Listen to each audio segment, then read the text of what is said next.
This is the little Sunbeam Alpine.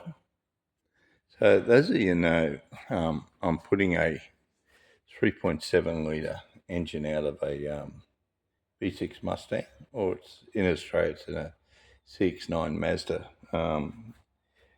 soccer mum car. The reason I chose the 3.7 is because, one, it's got around about 308 horsepower, whereas the 289 or 302 has got about 230 to 250 horsepower. So the difference in it is quite a lot, as well as the 3.7 V6 weighs a hell of a lot less. It is a big motor. It is a very big engine. Now, I got the independent throttle bodies for it. I've got all the fuel injection system off the old one, right? But in this car here, it looked a bit plastic fantastic, and I really didn't want that. So I wanted something that sounded a little bit more 60-ish vehicle, has a noise and has a sound out of it. So I looked around, and the independent throttle bodies for these things here, I can get them out of England, and they're about 2,700 euro, or British pounds, sorry, which would make them in Australia probably getting up close to 5,000 Australian dollars, plus freight, plus import duties. So the import duty out of England is quite a bit. I'd probably end up paying about another $600 or $700 in import duties and fees and tariffs and all that. I know there's a tariff war going on at the moment, but you try and buy parts into Australia from overseas, you're going to pay horrendous tariffs on it. I've got my gearbox coming for it. So I've got the 6-speed manual for it, so that's coming for it. Then I've got to get the clutch. I can only get the clutch out of the US. I can't get one in Australia, even because they just didn't sell enough V6 Mustangs in Australia. So when you have a look at the history of this engine, now I believe, and it may not be true, that Porsche and Cosworth got together and they designed the quad cam. It's called a Cyclone motor by Ford.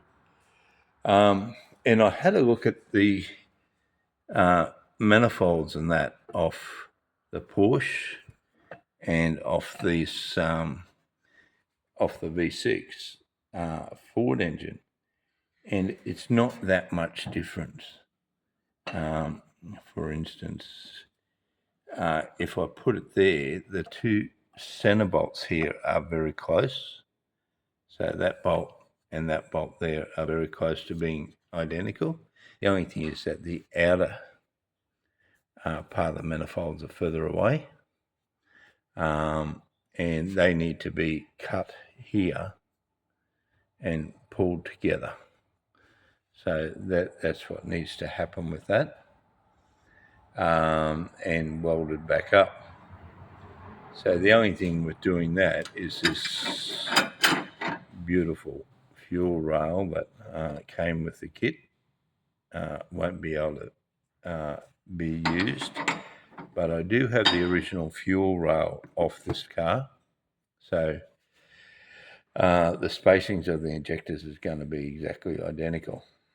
The other thing about this kit was I thought, because of the way it is and it sits on like that, is that I'll be able to get my water pump and water fittings through the manifold, through the valley there, and get it in. But if you have a look at it around from the side, I only need smaller trumpets, and I'm going to be basically under the bonnet.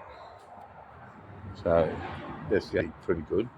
So this is off a Porsche 911, this kit. It's about a quarter the price of the one in the UK. And I don't know how they get the other $4,000 out of just a different sand molded manifold.